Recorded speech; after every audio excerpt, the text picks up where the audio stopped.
You and Teller, 45 years? Yeah, 45 years. Yeah, professionalism. 45 years. How long of those have you been at the top of your game? At least 40 years? What 35. what is the metric you're using here? Are you using success, making money, happiness, No, artistic definitely not endeavor? happiness. Uh, Okay. let's do success, because that can also be different from making money. My my father was a jail guard. Yes. Uh, Teller's father was a commercial artist. Yeah. When Teller and I were able to make our living, pay the rent check, and get enough money for food, which by the way we're not doing now. But the When you were moment more successful. the moment we were able to do that, we considered ourselves to be completely successful. Yeah. So Teller and I, street performing, doing carnivals, traveling around, we were happy to live that way the rest of our lives. The success, as measured by Broadway and television and Vegas, was never part of our plan. That was just a welcome accident. We found ourselves successful very shortly after starting because our expectations were so low and actually not low. Making your living doing something you love is a very high expectation, and we achieved it. I thought that Expectation is the wrong word. I didn't really expect to be successful. being a dragon would be a funny 5 minutes, and some would still agree. But I thought, like, within about a year, I was like, oh, yeah, this is pretty good. I'm happy. I'm getting to be a dragon professionally, and I'm paying my bills like that. And then everything else that happened since was a surprise. So basically, the whole 45 years, you guys Yeah. have been knocking out the park. In my in my estimation, yeah. Uh, you know, people who are, I read a biography, David Silverman's biography of Houdini in the 80s. And I had always thought, from a first biography of Houdini when I was 12 years old, I'd always felt like I was a kindred spirit to Houdini, that we were similar. We wanted to be in magic and we did. And when I read the Silverman biography, which is really very, very good and very accurate, I realized that Houdini was nothing at all like me. I know not well, but I know Howard Stern and I know Madonna and I know David Letterman. And when you talk to them at any point in their career, and I know this is also true for Sir Paul McCartney, if you talk to them at any moment in their career about any other moment in their career, they will tell you they should have been more successful. Paul McCartney is on record many, many places saying the Beatles were shortchanged and weren't given enough credit and enough fame. Paul has said that. Howard Stern, even while calling himself the king of all media, didn't think he was as successful as he deserved to be. Madonna, when I was having dinner with her in the late 80s, did not think that Madonna was as popular as Madonna should be. She was bitter and pushing.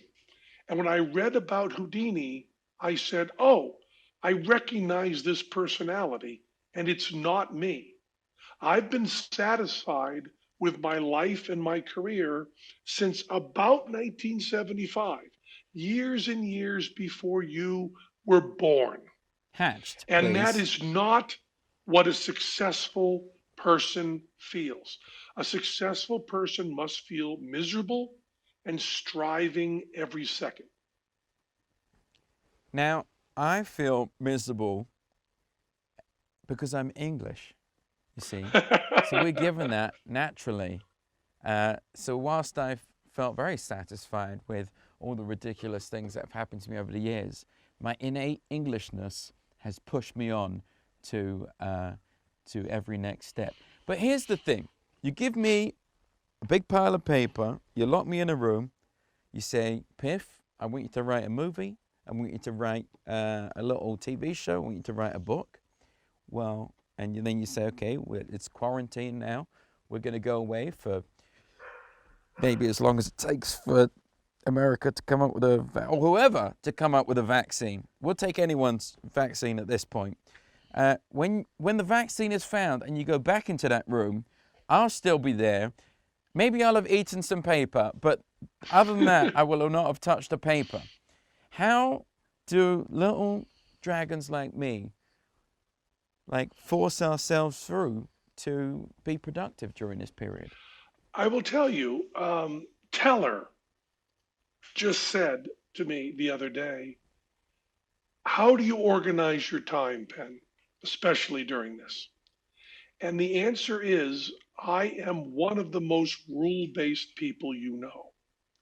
So I set up a checklist on my computer, and I do 27 minutes and 7 seconds. That is to say, I tell my timer on my desk, which I'm not going to say the name of because then she'll answer. But I tell my timer on my desk, I say, Alexa, set timer, 27 minutes and 7 seconds. And I start typing. And when the alarm goes off, I lift my fingers from the keyboard. Now that's important because if I finish the thought or finish the paragraph or finish the page, then I don't get free work for nothing. But if I lift my fingers up, it's like a stone in my shoe and it bothers me and that thought keeps circulating so that when I'm doing other stuff, I'm still working on it. I then take a 7-minute break, which is timed. I walk around my house, see my family, maybe make a cuppa and or a potta, and I go to the bathroom and walk around and look at stuff outside. When that alarm goes off, I sit back down. I do it again. I do probably 2 or 3 of those hunks, and then I do my exercise, which is all done to a timer. Then I go back, do a little more writing. Then I take a break to be with my family. Then I do 27 minutes and 7 seconds of bass practice, real practice, not just playing cute little songs, but running scales and doing theory and sight reading. And then I do another break, and then I do 27 minutes and 7 seconds of juggling and magic, where I'm working on getting my 5 balls nice and clean. I'm working on trying to put a routine together. I'm working on the Pat Page doing every trick in his book, and I'm reading the new Ben Hart book. And when that timer goes off at 27 minutes and 7 seconds, I stop reading. So everything is left in a state of non-equilibrium. So when I go to sleep and I wake up the next morning, a lot of the work has been done by the subconscious. And you have to remember the longest journey begins with whining. So I complain a little bit about the work, and then I just type. Did I answer your question?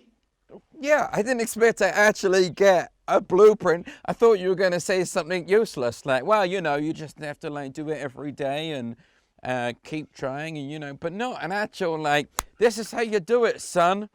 I want results.